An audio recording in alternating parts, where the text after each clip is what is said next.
I often will write a scene from 3 different points of view to find out which has the most tension and which way I'm able to conceal the information I'm trying to conceal. And that is, at the end of the day, what writing suspense is all about. Dan Brown. You're listening to Writing Roots, brought to you by Aspen House Publishing.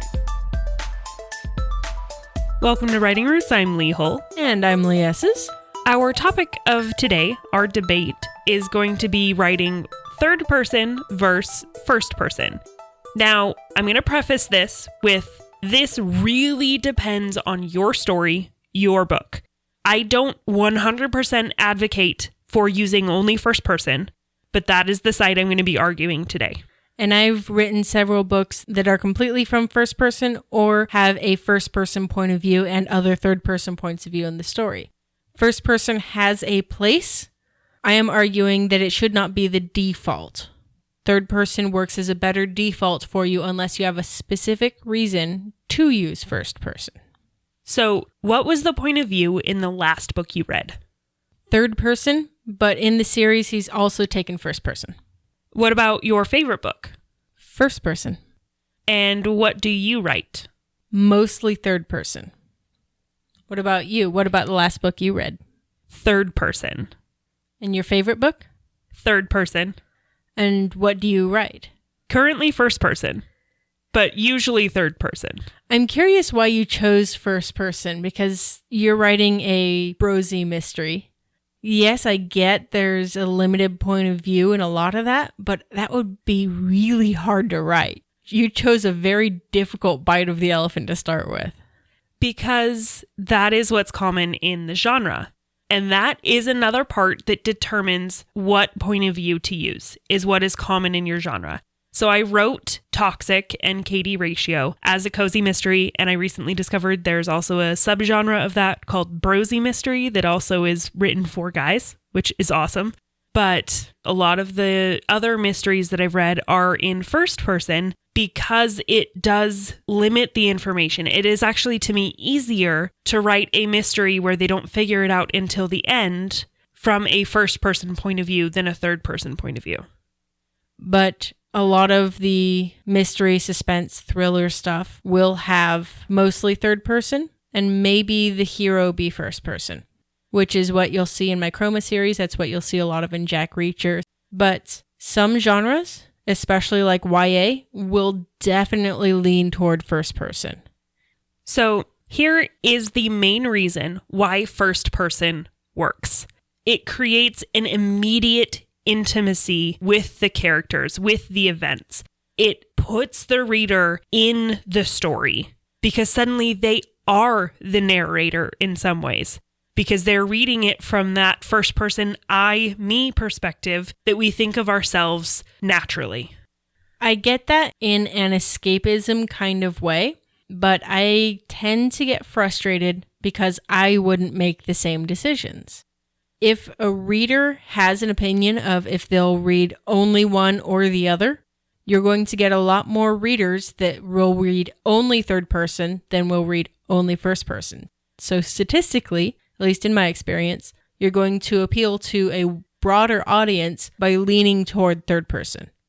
And this is another reason why the genre makes a big difference, because in young adult fiction, where a lot of the purpose of young adult fiction is escapism, first person is most common. In a slight shift from that, but I want to kind of throw this in there, YA also does a lot of the present tense. I am doing this instead of I did this. That's a specific style to a specific genre that appeals to only a specific group of people. The majority of the people I talk to really don't like present tense. But if you're writing for that group, like if you're Suzanne Collins writing Hunger Games, that first person present really worked and it became wildly popular even outside of YA. I would say that to me, maybe this is just historically speaking, but third person feels a lot more natural in the storytelling process. He did this, she did that. I also like having multiple points of view, and so that naturally adds tension to your story. If it's all Harry's point of view the entire way through, we're going to miss a lot of stuff. Having these multiple points of view gives the reader information in a natural way that maybe your hero doesn't have. That is how you build suspense at its core. But if you want to conceal information, having only one character to have to write from makes that almost easier, because you control what that character notices and recognizes. You don't have to worry about head hopping to do just the right amount of information. I do want to clarify, because some people have a misinterpretation of what head hopping is. Head hopping is changing points of view in the middle of the moment without a clear, this is when we're changing points of view scene break. So I guess the better way for me to phrase that is without having to change points of view.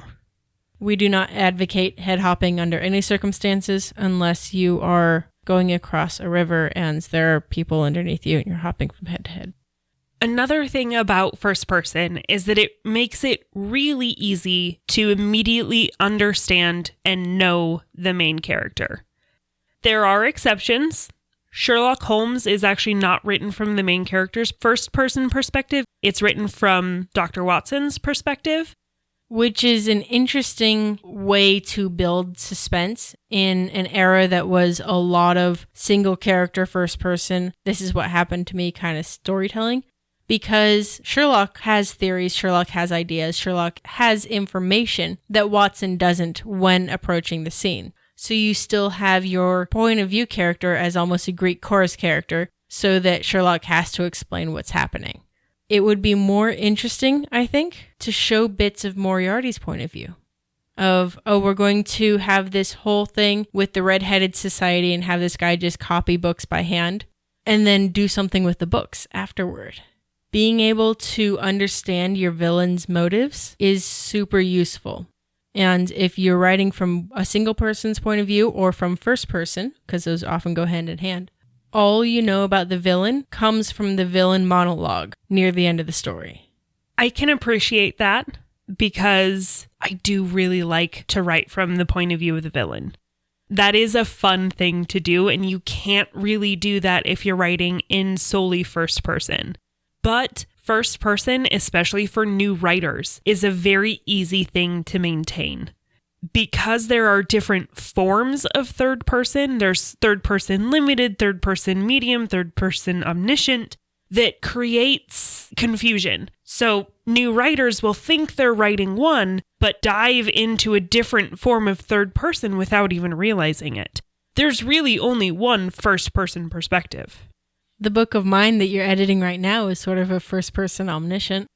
So if you do interesting things like what Lee did with her book that's coming out and have that present tense telling a past tense story, that can be hard to maintain, but it's easier than maintaining a lot of the third person omniscient, third person limited, without trying to not accidentally bounce to the other.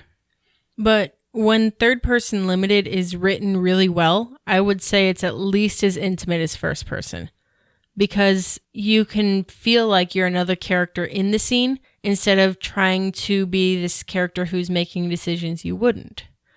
Your story that you have coming out next, there's a scene that I just edited where I really disagree with the main character. It's really hard for me to connect with her even though it's in first person. I think that problem also applies to third person if it's not done well, especially if you're doing third person omniscient and it feels like someone uninvolved is telling the story. You don't get that deep connection with the characters that you could in a first person point of view where you are the narrator. I guess I will give you a little bit on this one, in that first person is a very potent spice in your cabinet here. Have a reason to use it and use it really well. There are all sorts of reasons why you would use first person, and it usually boils down to what kind of information you want your readers to know. Now, if you have multiple characters, first person may not be your best option, so I'll give you that. Especially not all of them from first person point of view. that's very difficult to follow and to track from an audience point of view. For me, I am not good at naming my characters. First person's a great thing for you to have in that case. Yes. So the books of mine that you're editing right now, the main character never wants to name himself. Is it the main character that doesn't want to name himself, or is it you that don't want to name the main character? Maybe a little bit of both. My point is, have a reason to write in first person. If you don't, try in third person. I think you'll find readers will enjoy it a lot more. You know, I can't argue with you on that one. I can't come up with a debate for that because, again, I prefer third person in general. But first person is very useful if done right. It is very useful in romance. It is very useful in young adult novels because of that aspect of escapism. So, in the end, listener, think about the story you want to tell. Do you want to have that immediate intimacy, or do you want to have that broad suspense that comes with multiple points of view? Do you want to mix it up and do both? Or do you not want to turn off certain readers because you're doing one or the other? Just like our quote at the beginning, sometimes it takes a little exploration to find the right point of view. Explore everything you can. Explore all you want, so long as you write selfishly. If you have a question or comment for our hosts or a topic you'd like us to cover, send us an email at writingroots@aspenhousepublishing.com or find us on Facebook by searching for Aspen House Publishing.